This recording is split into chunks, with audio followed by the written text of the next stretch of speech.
आज किस नेता ने अपने बयानों से किस तरह सियासी तीर चलाए, दिखाते शब्द बाण में। लोकसभा में विपक्ष के जबरदस्त हंगामे के बीच विकसित भारत जी राम जी बिल पास हो गया। शिवराज सिंह चौहान ने कहा कि विपक्ष के लोग बापू का नाम लेकर राजनीति कर रहे हैं। विपक्षी सांसदों ने लोकतंत्र को कलंकित करने का काम किया है। सदन में चर्चा के दौरान बिल की कॉपी फाड़कर ट्रेजरी बेंचेस की तरह फेंकी गई है। आज आपसे बात करते हुए मेरा मन व्यथित है। आज पार्लियामेंट में, लोकसभा में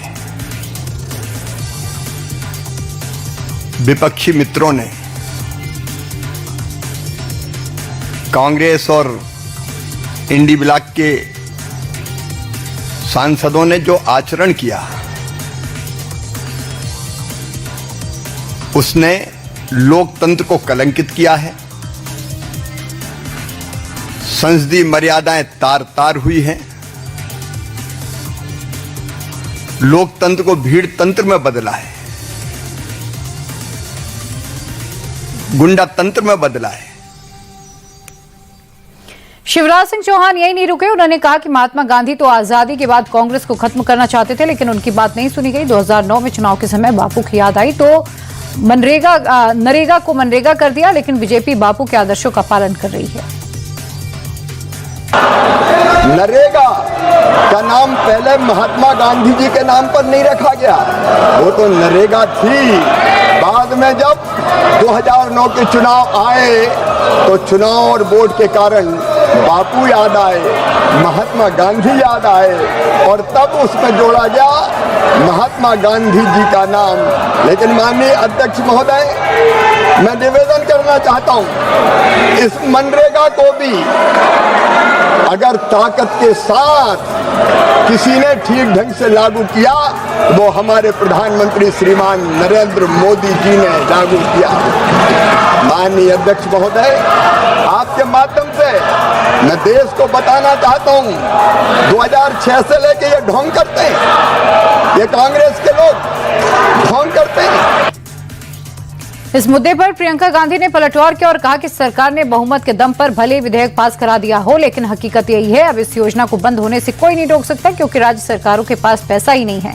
प्रियंका ने एक बार फिर सरकार पर महात्मा गांधी का अपमान करने का आरोप लगाया और कहा कि सरकार को नाम बदलने की सनक हो गई है। इस बिल से मनरेगा खत्म होने जा रहा है।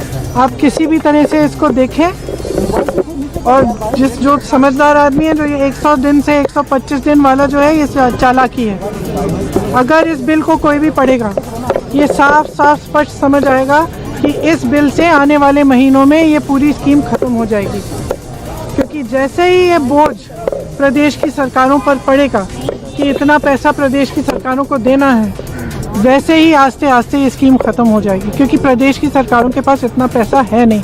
खास तौर से जो प्रदेश जिनमें सबसे ज़्यादा स्कीम की ज़रूरत है, और ये सबसे गरीब से गरीब जो हिंदुस्तानी है, गरीब से गरीब जो हमारा भारतीय नागरिक है, जिसको कुछ नहीं मिलता, कम से कम ये 100 दिन का जो रोजगार था उसका सहारा था।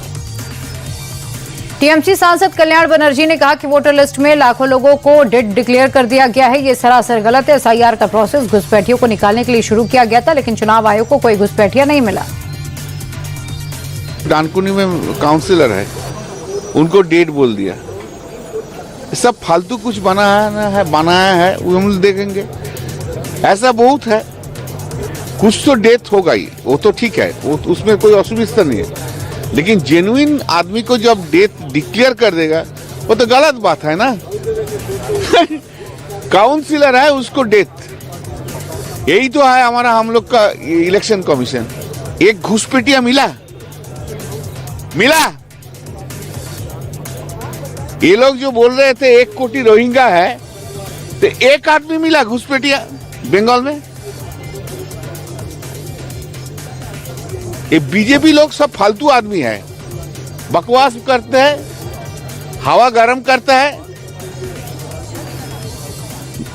चुनाव में जीतने के लिए, लेकिन fact is very bad. All the jokers are sitting in the election commission.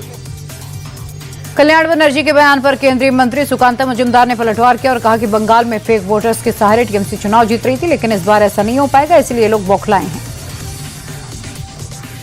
तो ये दर्शाता है कि लास्ट कुछ सालों में ममता बनर्जी के भी असेंबली कॉन्स्टिट्यूएंसी में जो मृत वोटर है, dead voter, shifted voter, double entry, इस तरीके की नाम काटे नहीं गए, उसमें रहने दिया। और फेक वोटिंग कराने की वोट से ही जीतते थे।